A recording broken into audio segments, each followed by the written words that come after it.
Hi, this is Dr. Janet Hall, and as a psychologist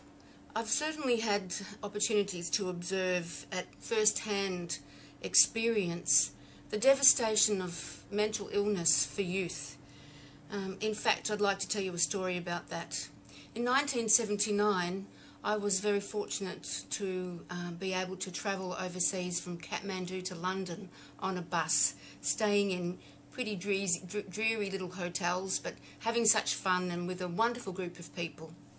And there was a mum and dad who had taken their 21-year-old son in an attempt to bring him out of his depression, and I wondered later whether perhaps it was schizophrenia as well. Because what happened was we'd had many adventures, and at first this young man was reluctant to talk to anybody, but as he got used to us and he shared with us amazing things like being able to see the Taj Mahal by moonlight, Neil started to come out of himself, and he started to play cards on the bus and just sit around and have a bit of a conversation.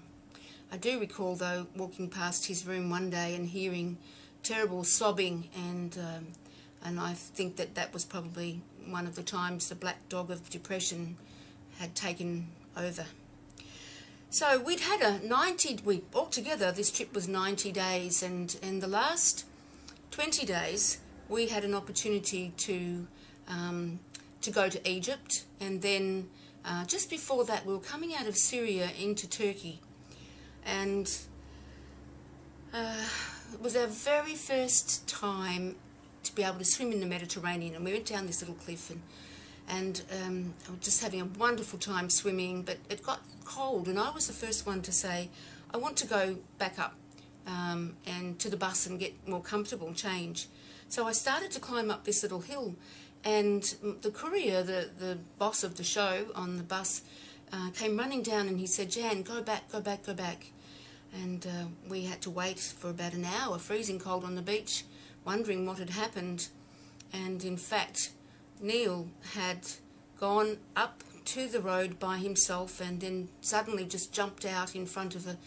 Turkish truck driver, and he was indeed killed. And so you can imagine how devastated we all were when we heard of this, and it struck us quite badly, and for 2 or 3 days nobody was talking much, and we were all very sad and wondering what would happen. So on these long bus days you brood a bit, and I was brooding away, and I thought, you know,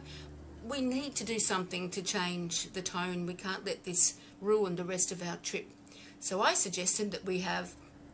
a champagne breakfast, and so at our next Turkish town, which was the town of Side, right on the beach, we raced around and couldn't find any champagne in Side in Turkey, but we ended up getting up, and by 8 o'clock that next morning we were having not so good wine and olives and bread and cheese, and just in general just picking ourselves up from this terrible trauma so that we could then continue, and we'll always have that special place in our heart for Neil, who was part of our family. So I hope that this is a story that can remind us of how important it is for family to be by their loved ones if they have a mental illness, and yeah, that we just all rally around. And of course, being a psychologist, I do recommend that families can't do it all by themselves, and if you need a psychologist, please get in touch at www.drjanethall.com.au. Always here for you. Thanks.